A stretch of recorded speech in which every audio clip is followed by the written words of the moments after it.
अच्छे लोगों के साथ हमेशा बुरा क्यों होता है? वहीं जो लोग बुरे कर्म करते हैं और अज्ञान की राह पर होते हैं वो खुशहाल दिखते हैं। श्री कृष्ण ने इसका जवाब गीता में दिया है। श्री कृष्ण ने अर्जुन को जवाब देते हुए समझाई है, लोगों को उनके कर्मों का फल हमेशा मिलता है। आपने महसूस किया होगा कि जो लोग अच्छे कर्म करते हैं वो परेशान रहते हैं, वहीं जो बुरे कर्म करते हैं वो खुशी से रह रहे होते हैं। अच्छे कर्म करने वाले परेशान होते हैं कि आखिर उन्हें इतनी परीक्षा क्यों देनी पड़ रही है, जबकि जो अधर्म की राह में है वो खुश हैं और जिंदगी का लुत्फ उठा रहे हैं। भगवत गीता में वर्णित कथा के अनुसार जब भी अर्जुन के मन में कोई दुविधा होती थी तो वो श्री कृष्ण के पास पहुंच जाते थे। एक बार की बात है, अर्जुन भगवान श्री कृष्ण के समीप आकर कहा कि वो दुविधा में है और इसका जवाब वो श्री कृष्ण से चाहते हैं। श्री कृष्ण ने पूछा कि क्या सवाल है? अर्जुन ने कहा, मुझे ये जानना है कि अच्छे लोगों के साथ हमेशा बुरा ही क्यों होता है, वहीं बुरे लोग खुशहाल दिखते हैं। अर्जुन के मुंह से ऐसी बातें सुनकर श्री कृष्ण मुस्कुराए और कहा, मनुष्य जैसा सोचता है और महसूस करता है वैसा कुछ नहीं होता है, बल्कि अज्ञानता की वजह से वो सच्चाई नहीं समझ पाता है। अर्जुन उनकी ये बात समझ नहीं पाए।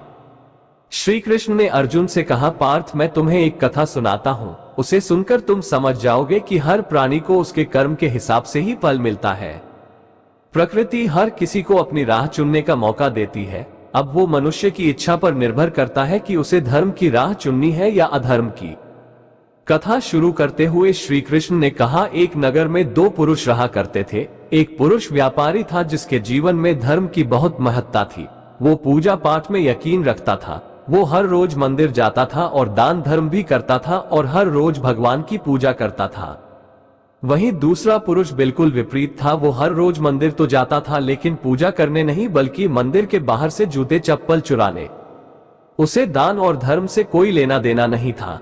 समय बीतता गया और एक दिन बहुत जोर की बारिश हो रही थी। इस वजह से मंदिर में पुजारी के अलावा कोई नहीं था। ये बात जब दूसरे पुरुष को पता चली तो उसने कहा कि ये सही मौका है मंदिर का धन चुराने का। पंडित से नजर बचाकर उसने मंदिर का सारा धन चुरा लिया। उसी समय धर्म कर्म में विश्वास रखने वाला व्यक्ति भी मंदिर पहुंचा। दुर्भाग्य से मंदिर के पुजारी ने उसे ही चोर समझ लिया और चिल्लाने लगे। वहां लोग एकत्र हो गए और उसे बहुत मारा। किसी तरह वो बचते बचाते वहां से निकला तो दुर्भाग्य ने उसका साथ वहां भी नहीं छोड़ा। मंदिर के बाहर वो एक गाड़ी से टकरा गया और घायल हो गया। फिर वो व्यापारी लंगड़ाते हुए घर जाने लगा तो रास्ते में उसकी मुलाकात उस पुरुष से हुई जिसने मंदिर से धन चुराया था। उसने कहा, आज तो मेरी किस्मत चमक गई, एक साथ इतना सारा धन मिल गया। ये सब देखकर उसे बहुत बुरा लगा और उसने अपने घर से भगवान की सारी तस्वीरें निकाल दी। कुछ सालों बाद दोनों ही पुरुषों की मृत्यु हो गई। मरने के बाद जब दोनों यमराज की सभा में पहुंचे और भले पुरुष ने दूसरे व्यक्ति को देखा तो उसे बहुत गुस्सा आया। उसने क्रोधित होकर यमराज से पूछ ही लिया, मैं तो हमेशा अच्छे कर्म करता था, दान में विश्वास रखता था, उसके बदले जीवन भर मुझे अपमान और दर्द ही मिला और इस व्यक्ति को नोटों से भरी पोटली, आखिर ऐसा भेदभाव क्यों? इस पर यमराज ने कहा, पुत्र तुम गलत समझ रहे हो। जिस दिन तुम्हारी गाड़ी से टक्कर हुई थी वो दिन तुम्हारे जीवन का आखिरी दिन था, परंतु तुम्हारे अच्छे कर्मों की वजह से तुम्हारी मौत सिर्फ एक छोटी सी चोट में बदल गई। तुम इस दुष्ट व्यक्ति के बारे में जानना चाहते हो? दरअसल इसके भाग्य में राजयोग था, मगर इसके कुकर्मों और अधर्म की वजह से वो सिर्फ एक छोटी सी धन की पोटली में बदल गया। कथा सुनाने के बाद श्री कृष्ण अर्जुन से कहते हैं, पार्थ क्या अब तुम्हें तुम्हारे सवाल का जवाब मिल गया? ऐसा सोचना कि भगवान तुम्हारे कर्मों को नजरअंदाज कर रहे हैं, ये बिल्कुल भी सत्य नहीं है।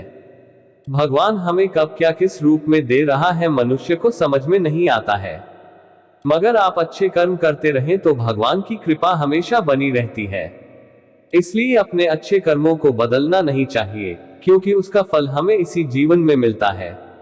इसलिए मनुष्य का फर्ज है कि वो हमेशा अच्छे कर्म करते रहें, क्योंकि श्री कृष्ण ने गीता में भी बताया है कि किसी के द्वारा किया गया कर्म बेकार नहीं जाता है, चाहे वो अच्छा हो या बुरा। दोस्तों, अगर आपको ये कहानी अच्छी लगी हो तो वीडियो को लाइक शेयर कर दीजिए, साथ ही चैनल को सब्सक्राइब करना ना भूले ताकि आने वाली हर वीडियो सबसे पहले आपके पास पहुंच सके।